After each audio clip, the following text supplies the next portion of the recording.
Welcome to the Lila Life Show. I'm your host, Linda Andrews. As always, pumped to be here with you today. I am here to support you on your journey to prosperity and well-being. One of my favorite ways to recommend doing this is to craft a business offering for yourself, for your audience, for your loved ones. And usually that stems from finding a great problem to solve. And you may notice as you listen to these episodes that I aim for them to be informative and supportive around this conversation, the conversation of business fundamentals and resilience slash well-being for founder success. So today I want to talk to you about tracking key business metrics. I know, so exciting, and a way to make this as simple as possible for yourself wherever you're at. And so sharing some different essential strategies. Sometimes in business, it would be nice to have the perfect dashboard and have your team of 500 and everyone helping and humming on all cylinders. But at the very early stages, it may look like you, a few contractors, or you and no contractors, or you and a few team members, or you and a co-founder. You are the common denominator of this early stage journey. And all, if not most, of the great habits of your business are going to be instilled by you and your great habits. And starting to track metrics is one of them. And so why do metrics matter? Metrics are like the pulse of your business.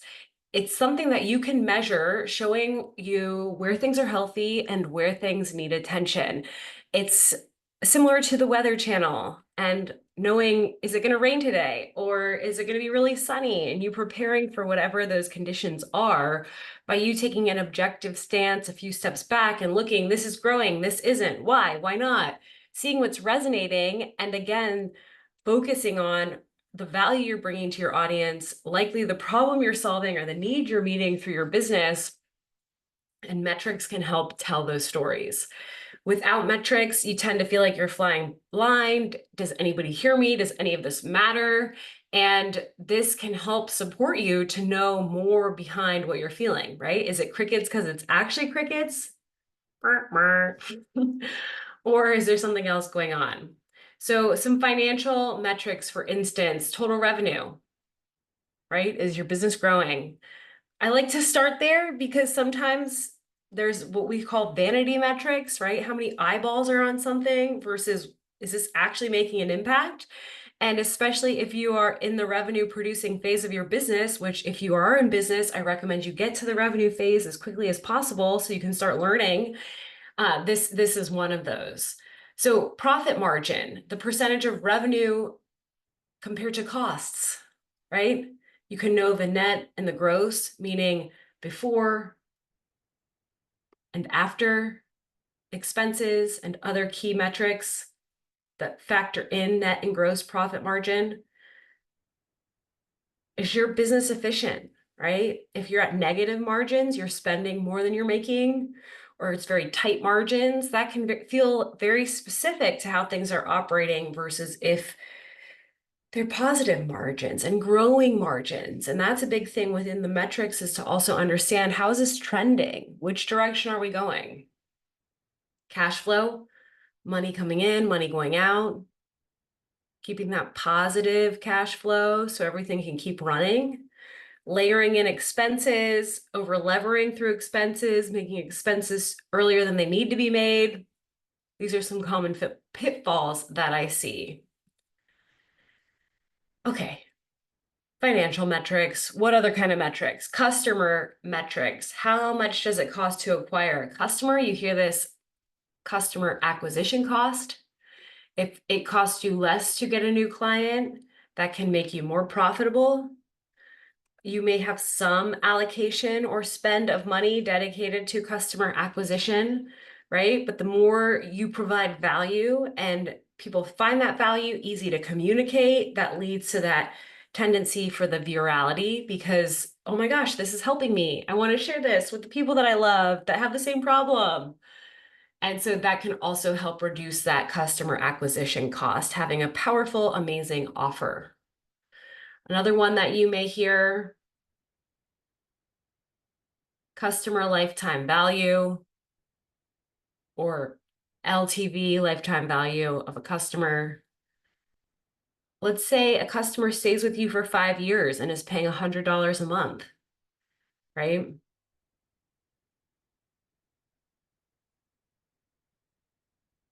You're able to calculate, wow, this customer is worth thousands of dollars to my business. 66,000, or sorry, just $6,000. Just that's a healthy lifetime value of your customer. And the way I like to think about this too is if you're crafting that customer lifetime value, which you sometimes hear as the customer value journey, right? How is a customer navigating their journey with you and your offering to help them solve a problem? If you're going to solve a problem, will the problem end after you've solved it? Is it a daily problem and it mitigates the problem and they keep coming back? You can think about social media apps, for instance, right? They may be causing problems. They also may be solving problems, right? If they're solving a problem of not feeling connected, and then you feel connected when you use it, and then every day you don't feel connected, so you use it every day. And that, I wouldn't know the exact breakdown of the customer lifetime value of, say, a social media customer. I would think there's advertising elements there, but I just share that because you can think about what's the average a customer is going to be with me? What does that create via revenue? And how can I map the management of that for that customer and many more of those customers? That's what the customer lifetime value or lifetime value of a customer can inform. A churn rate, number of customers, percentage of customers who stop using your service or product, right? And this is a great invitation to understand why, right? Oh, every time they hit the 5-year mark, this happens, and then they leave. Or whatever. There's a lot of examples of this, but having the opportunity to reduce people stopping use your product means you're providing them with that value. So they want to continue. What are some other things we can measure? And some of these, you can put your own quantifiable practices in motion. For instance, productivity, right? How are you measuring productivity? How efficient is your company providing goods and services? What would be the measure of that? Quality, right? Are your products or services exceeding expectations of your customers? Is that coming through surveys, feedback? How do you know, right? Google reviews, for instance, what are these metrics that you can put into place? Efficiency, how efficient are we running? And so some of these can be quite subjective. There's different tech to help you measure and manage this. These are important things to think about. And it can help you then, from those stories, craft, hey, how can we make this more efficient and effective? Some marketing metrics, conversion rates, right? A visitor was here and they took this action, a conversion rate. You listened to the podcast and then you went on the website and booked a connect call. How many people that come to this go to that? Knowing those conversion rates to be able to see, is this working or not? Return on investment, showing that, right, I'm making this spend and it's producing more money. What's the ROI of that marketing campaign? But if you were to look at all of your marketing efforts right now and ask, is this effective? Is this efficient? Is this converting? What's the return on investment? If I'm spending $500 on ads, and every time I do that, I bring on a new client worth X number of dollars, what's that return? You hear this often in social media world, engagement, right? How much interaction is happening with your followers? Helping with that brand awareness and customer loyalty. So there's many different categories that you can be measuring. There's very specific metrics that you can be measuring. Tracking this on a week over week, month over month, daily basis, starting somewhere, starting with some cadence that you're going to actually do. A lot of the tools have these capabilities built in them. And so just even getting into the rhythm of checking each of your business tools analytics, you can start to notice trends. And one of the big takeaways here is this is a story. This is a way to make sense of numbers as a story with your business.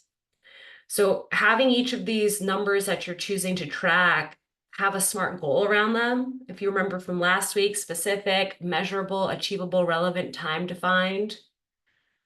And so, hey, for the next quarter, we're focused on, increasing our conversion rate by 10%, going from 80 to 90%, or 80 to 88%. How often can you review this? And what I find is the more often you review it, the more you can pick up the trends sooner. Oh, wow, something's going really off there. It used to be this, now it's this. What do we do that month? And having some accurate accounting of your own actions and your team's actions to know what those variables were. Again, I mentioned a lot of these tools have some of this data and analytics baked in. Don't underestimate the ability to use those tools.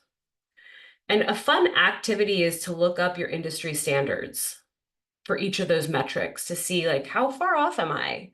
And remember, you're in your own lane, starting your own journey with your own story, but it can give you an idea of, are you on base, off base? What's going on? So what are your key metrics you need to be tracking? If you're not doing any, pick one. Set up a system. This can be as simple as track weekly metrics in your calendar, and in that details of the calendar invite, you pick which ones you're going to look and a link to the tool where you can check it. Make it work for where you are today. Measure what matters. And keep it simple. If you pick one thing that relates to revenue and you just double, triple down on that, that can help you understand before it's too many variables what is and isn't working. So I hope you find this little segment supportive. I wanted to share some insights with you, especially this quarter around some of the business fundamentals that we look at and talk through our integrative advisory sessions. If you need support in your life and your journey right now, you are welcome to hop on and book a 20-minute connect call with me. I love to hear where everything is at and what are some simple steps to adjust things from today and move forward from there. I will see you on the next week of the Lila Life Show. Thanks so much for tuning in. Have a blessed day.